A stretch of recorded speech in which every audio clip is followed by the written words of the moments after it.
And now it's my honor to introduce our two international honorary degree candidates. Both are successful diplomats who have pioneered the connections between diplomacy and the environment.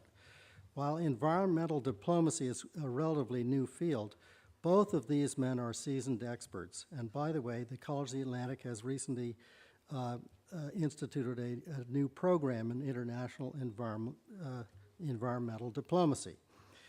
Being an environmental diplomat, attempting to negotiate international climate treaties to understand the science as well as the delicate political reverberations of environmental changes within nations and across the globe is no easy task. Indeed, it could be said that attempting to come to consensus on climate change among the nations of this world is an absolutely courageous pursuit, with only a very distant shimmering of light in the distance.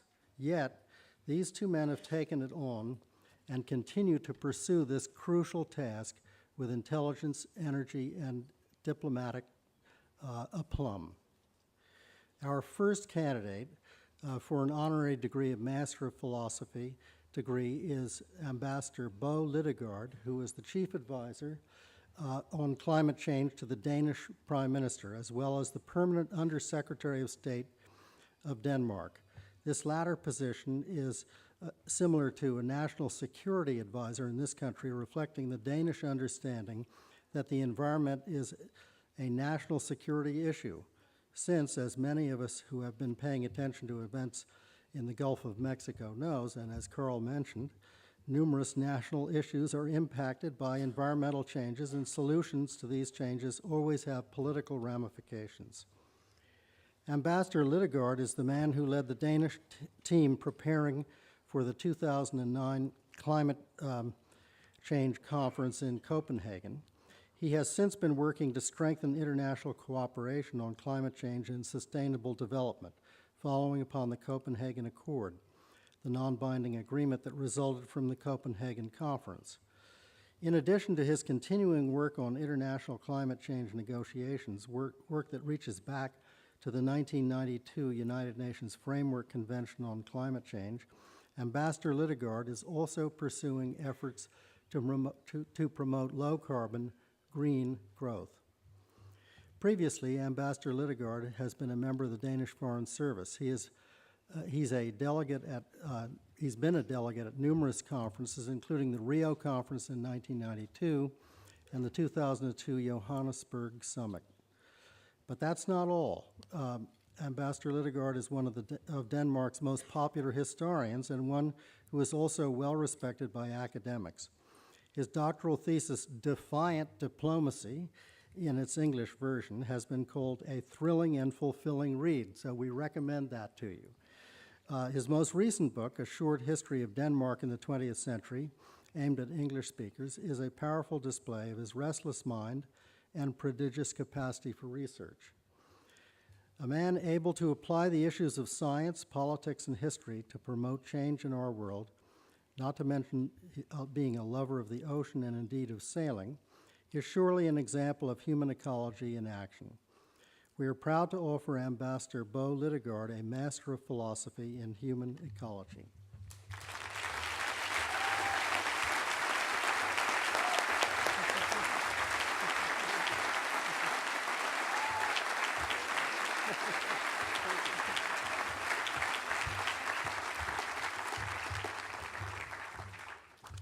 Thank you so much. Thank you so much. It's an honor and a pleasure to be here today and to receive this honor. And it has been fascinating to come here and to get to know a little bit about the workings and the achievements of the College of the Atlantic. And I would like to thank in particular the speakers on behalf of the students. It's very good to know that they're letting you loose. What you do here is important because you're working with some of the most decisive issues of our time, the politics, the science of environment, and the politics of environmental protection. And being here, I cannot resist to share a few observations with you as a particularly someone who's out there trying to do some of these things, and someone who have been out there trying to do it for quite some time. And the first observation I would like to share with you is that there's probably few subjects in the world that unite us so strongly across the globe as the ones you're working with. Few people in any country will disagree that protection of the environment is both important and imperative. And most people recognize that as our economy and our production and consumption grow global, so does the dimension of protecting the global ecology. Indeed, one of the achievements the UN has actually accomplished was in 1992 to establish the notion of sustainable development as a key shared global value.